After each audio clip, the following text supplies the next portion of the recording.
Menanam jeruk santang madu di dalam pot. Salah satu varian buah jeruk yang sangat populer adalah jeruk santang madu. Warna buahnya yang kuning jingga mencolok, kontras dengan warna daunnya yang hijau segar, membuat tanaman ini tidak hanya ramai dibudidayakan di perkebunan, tetapi juga cantik dijadikan penghias halaman rumah. Tidak perlu lahan yang luas, cukup dengan pot. Anda sudah dapat memiliki pohon jeruk santang madu Anda sendiri di rumah. Meskipun ditanam sebagai tanaman hias, tetapi karena jeruk santang madu merupakan tanaman buah, tentunya Anda juga menginginkan tanaman ini cepat berbuah, bukan? Berikut kiat sukses menanam jeruk santang madu di dalam pot agar cepat berbuah dan tumbuh sehat. 1. Karakteristik pohon jeruk santang madu. Sebelum menanam pohon jeruk santang madu, ada baiknya kita kenali dahulu karakteristiknya agar pemeliharaannya lebih tepat. Tanaman ini tumbuh baik mulai dari ketinggian 500 sampai 1000 mdpl. Semakin tinggi lokasi penanamannya akan menghasilkan buah dengan warna kulit yang lebih mencolok. Jeruk santang madu kurang menyukai angin dan sangat memerlukan sinar matahari langsung. Kebutuhan airnya cukup banyak, terutama di bulan Juli sampai Agustus yang merupakan bulan terkering di Indonesia. Akan tumbuh lebih baik di iklim dengan 6-7 bulan basah.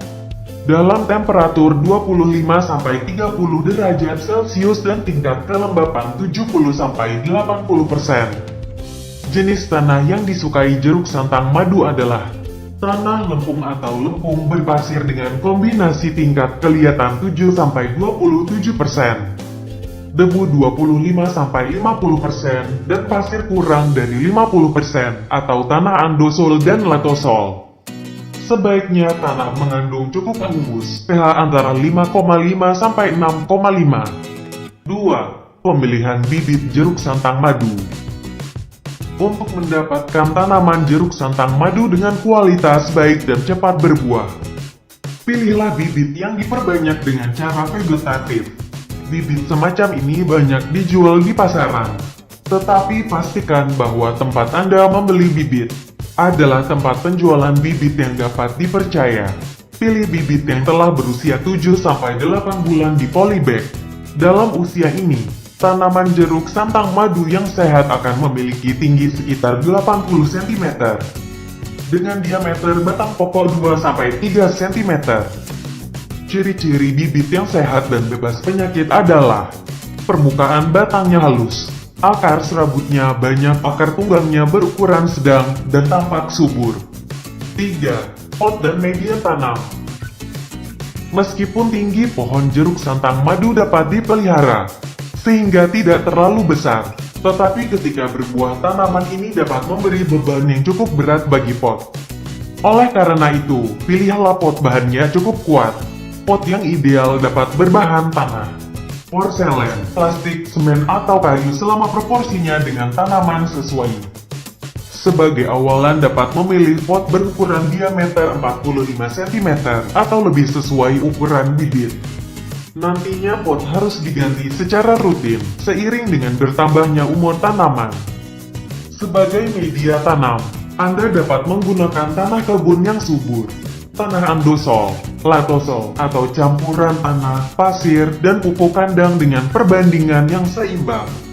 4. Penanaman jeruk santang madu dalam pot. Langkah penanaman jeruk santang madu dalam pot diawali dengan menutup lubang pada dasar pot dengan genting. Lapisi atasnya dengan campuran kerikil dan pasir.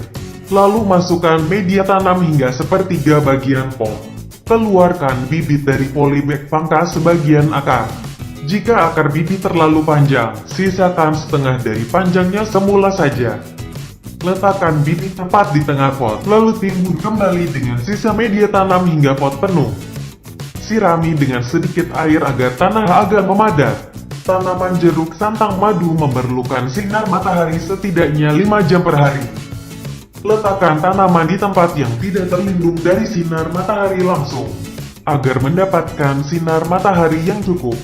Sinar matahari langsung tidak hanya membantu proses fotosintesis tanaman, melainkan juga dapat mencegah timbulnya penyakit pada tanaman jeruk santang madu. Hindari meletakkan pot tanaman jeruk santang madu Anda di dekat dapur atau jalan raya. 5. Pemeliharaan jeruk santang madu. Seperti halnya tanaman yang lain, jeruk santang madu memerlukan penyiraman rutin. Setidaknya 2 kali sehari terutama di bulan kering. Di musim hujan intensitas penyiraman dapat disesuaikan dengan cuaca untuk memicu pertumbuhan dan mempercepat proses pembuahan. Lakukan pemupukan rutin setiap 4 bulan sekali dengan NPK. Dimulai dari dosis 25 gram per tanaman pada tahun pertama. Seiring bertambahnya umur tanaman, dosis ini perlu ditambah menjadi 50 gram di tahun kedua, 100 gram di tahun ketiga, dan seterusnya. Selain penyiraman dan pemupukan, tahap pemeliharaan lanjutan meliputi pemangkasan. Pemangkasan jeruk santang madu bertujuan membentuk cabang tanaman dan menjaganya agar tumbuh tidak terlalu tinggi. Membuang ranting kering untuk menjaga keindahan tanaman, juga mencegah datangnya hama dan penyakit. Pembentukan cabang dengan sistem 1, 3, 9, ditambah 3 cabang tersier di tiap cabang sekunder. Atur cabang primer agar masing-masing berjarak lebih dari 10 cm. Cara pemangkasan adalah dengan memotong cabang primer, sekunder, dan tersier hingga 30-50 cm dari pangkal. 6. Pergantian pot. Dalam membudidayakan tanaman di dalam pot, perlu diperhatikan apakah perlu mengganti media tanam atau pot dengan ukuran yang lebih besar secara berkala.